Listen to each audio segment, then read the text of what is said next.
Halo semuanya, Assalamualaikum warahmatullahi wabarakatuh. Kembali lagi bersama Bunda Yulia. Apa kabar kalian semua di bulan puasa yang penuh berkah dan limpahan rahmat serta ampunan ini? Insya Allah hari pertama puasa masih kuat ya Mam ya, masih semangat dan tetap jalani aktivitas kita seperti biasanya. Dan jangan lupa perbanyak amal ibadah kita.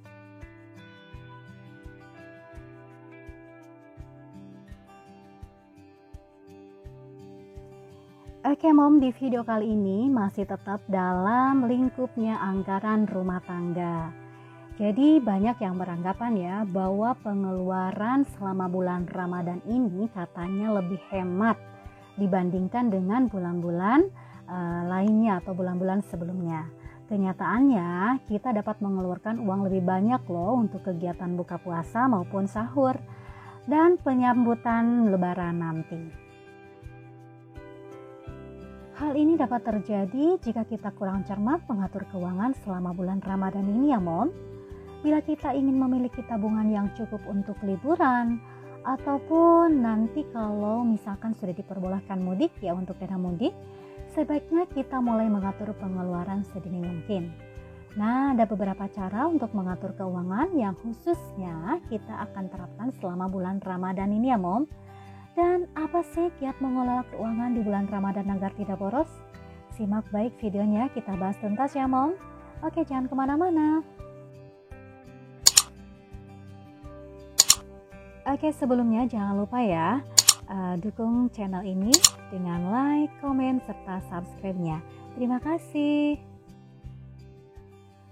Kiat mengelola keuangan di bulan Ramadan agar tidak boros yang pertama adalah membuat rencana keuangan. Ya, mungkin sebagian dari kita sudah pada membuat rencana keuangan setiap bulannya ya Mom. Dan bagi yang belum, ayo dari sekarang ya, bikin rencana keuangan kita, baik itu yang biasa mendapatkan penghasilan bulanan, mingguan, ataupun harian. Kita bikinkan rencana keuangannya supaya terkontrol setiap bulannya atau setiap minggunya. Kemudian yang kedua adalah bikin budget belanja bulanan. Belanja bulanan atau belanja mingguan bagi kaum yang penghasilan per minggu ya. Kemudian belanja mingguan. Belanja mingguan di sini adalah belanja untuk belanja basah seperti sayur mayur. Jadi di sini walaupun kita sekarang di bulan puasa, artinya tidak makan maupun tidak minum bukan berarti kita hemat dalam pengeluaran rumah tangga ya Mom. Justru di bulan puasa ini pengeluaran akan semakin meningkat karena harga kebutuhan semakin naik juga ya, seperti sayuran, protein hewani maupun nabati juga pasti meningkat.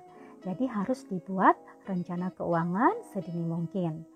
Dan yang kedua, dalam belanja mingguan saya tekankan mulai dari minggu pertama untuk bulan puasa, bikin meal plan, artinya bikin rencana untuk menu harian dalam satu minggu sampai nanti minggu keempat ya, supaya terkontrol, terarah apa yang sudah dibelanjakan sama kita setiap minggunya, dan itu yang kita realisasikan di menu masakannya.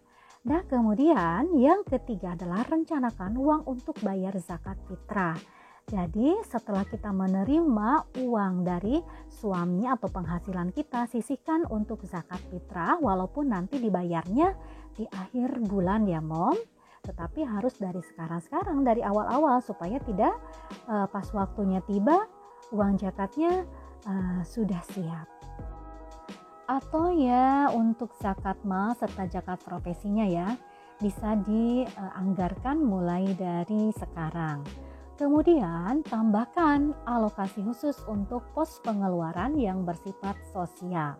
Nah, di rencana keuangan bulan Ramadan ini tambahkan yang ini ya Mom. Jadi khusus untuk pengeluaran infak serta sedekahnya.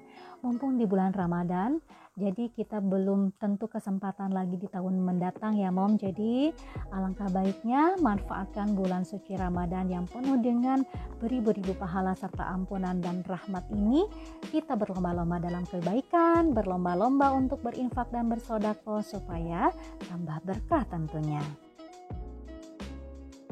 Nah, kemudian kiat mengelola keuangan di bulan Ramadan ini yang kedua adalah buat rencana pengeluaran untuk THR. Jadi bagi kaum gaji biasanya kita mendapat THR ya Mom, sekitaran di bulan Mei kan. Nah, mulai dari sekarang buat daftar siapa saja sih yang hendak diberi dan berapa jumlahnya. Jadi di list Mom, kira-kira misalkan dari saudara kita siapa aja yang mau kita kasih, dari saudaranya atau dari sanak keluarganya suami, siapa aja yang mau dikasih, baik berupa barang maupun dalam nominal uang. Nah, itu pun kalau ada ya Mom, tetapi kalau tidak jangan dipaksakan. Jadi, sesuaikan dengan penghasilan kita sesuai dengan kemampuan kita. Kalau ada silakan berbagi, dan kalau tidak ada jangan dipaksakan. Nah, jadi buat daftar siapa saja yang hendak diberi dan berapa jumlahnya. Jangan sampai melebihi target atau melebihi dana yang sudah ada. Next, yang ketiga adalah belanja jauh-jauh hari ya. Jangan sampai mepet nanti di akhir bulan Ramadan. Ya, yang mempunyai anggaran biasanya untuk beli baju lah, kue atau parsel-parsel, tapi tidak dianjurkan ya Mom. Ini bagi yang mempunyai anggaran untuk hal tersebut. Jadi harus menulis juga daftar belanja yang dibutuhkan, jangan sampai yang tidak dibutuhkan dibeli ya. Kemudian cek diskonnya juga dan cek masa expire kalau misalkan mau beli kue atau lain sebagainya. Jangan sampai nanti di akhir-akhir baru kita untuk belanja. Nah, untuk belanja di masa pandemi ini biasanya kebanyakan lewat online ya, seperti baju dan lain sebagainya. Nah, untuk itu apalagi jadi harus jauh-jauh hari karena nanti supaya tidak overload si kurirnya atau si ekspedisinya. Next, yang keempat adalah selalu mencatat pengeluaran harian.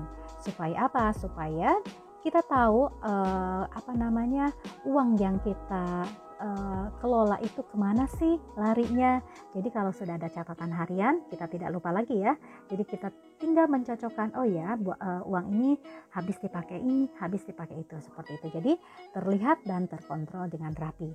Next, yang kelima adalah menerapkan skala prioritas dan memisahkan mana yang merupakan kebutuhan dan mana yang bersifat keinginan. Jangan sampai keinginan didahulukan walaupun tidak dibutuhkan ya.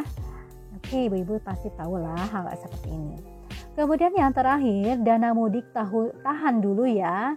Nah, untuk sekarang kan tidak diperbolehkan atau belum diperbolehkan untuk mudik. Jadi tahan dulu nih. Tapi cadangkanlah si dana mudik itu supaya nanti pas kalau mudiknya sudah bisa, kita bisa menggunakan dana tersebut. Jangan sampai dipakai untuk belanja dulu ya. Nah, demikianlah beberapa cara untuk mengelola keuangan selama bulan Ramadan supaya tidak boros ya. Yang bisa kita lakukan untuk lebih hemat lagi. Selalu jaga keuangan maupun kesehatan tubuh sepanjang bulan penuh berkah ini agar kita dapat merayakan Lebaran dengan sukacita. Terima kasih. Wassalamualaikum warahmatullahi wabarakatuh.